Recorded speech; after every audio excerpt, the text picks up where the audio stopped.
Bonjour les amours, bonjour les amis, bonjour mes amis coachés, mes amis stagiaires, c'est Swan Louis Truong, dit Cœur de Swan. Nous allons faire une 14e vidéo, c'est le 14e soft skill sur les 20 et c'est le deuxième par rapport à la confiance aux autres. Donc par rapport à la confiance aux autres, au thème de la confiance aux autres, c'est le deuxième soft skill et il s'appelle celui-là esprit de service.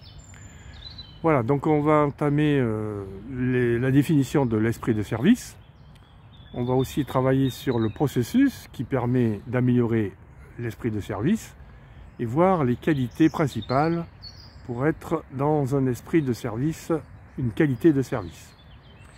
Alors commençons par la définition déjà.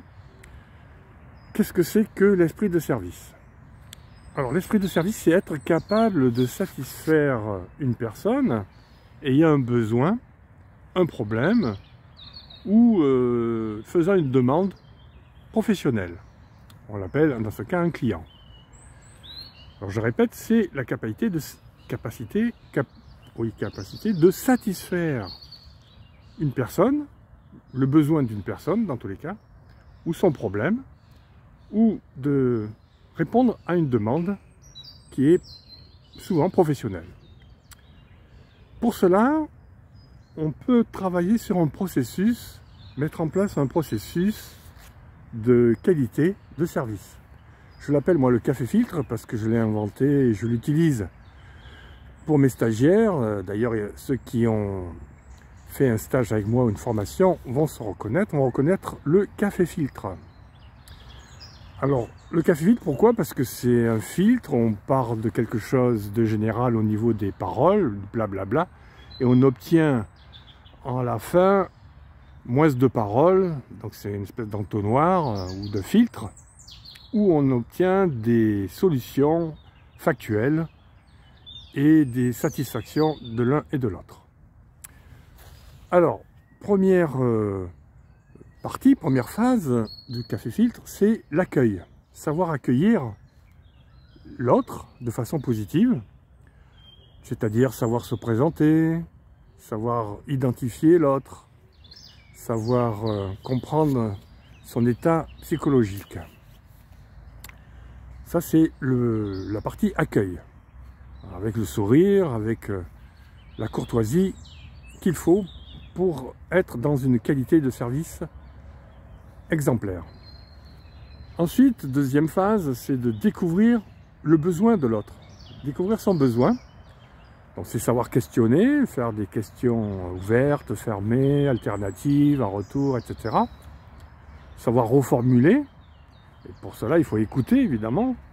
Bien écouter, bien observer le comportement de l'autre, sa situation, sa psychologie, son énergie, etc.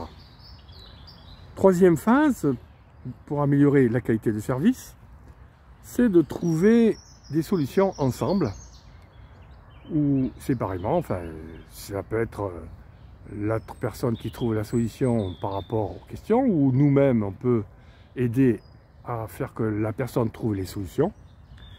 Lorsqu'on est dans une relation où on sait les choses, on est plutôt dans la relation dominant-dominé, à ce moment-là, on peut proposer une solution, conseiller, informer, hein, savoir informer, savoir conseiller, savoir proposer des choses, ça s'apprend. Et sinon, on peut travailler ensemble, faire que l'autre trouve lui-même sa solution, c'est du coaching.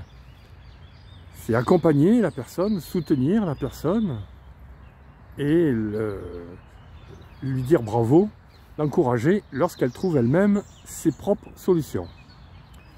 Quatrième phase du processus d'amélioration du café filtre, c'est-à-dire d'amélioration de l'esprit de service, c'est de suivre le plan d'action de la personne si elle a des actions à faire en dehors des échanges, si elle a besoin d'être suivie parce que ça l'encourage, ça la motive, à ce moment-là, c'est de pouvoir lui dire, écoute, je vais pouvoir te suivre, t'accompagner de façon périodique ou sporadique, mais dans tous les cas, ça permet à l'autre de se sentir toujours soutenue. Pour cela, on la rappelle, on communique avec elle, etc. Alors, pour terminer, voilà les principaux savoir-être ou les principales qualités pour faire que l'esprit de service soit amélioré, pour que la qualité de service soit au maximum.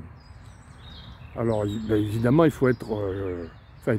il est intéressant d'être optimiste, d'être chaleureux, d'être empathique. Nous avons vu dans la vidéo précédente la différence entre empathie et bienveillance.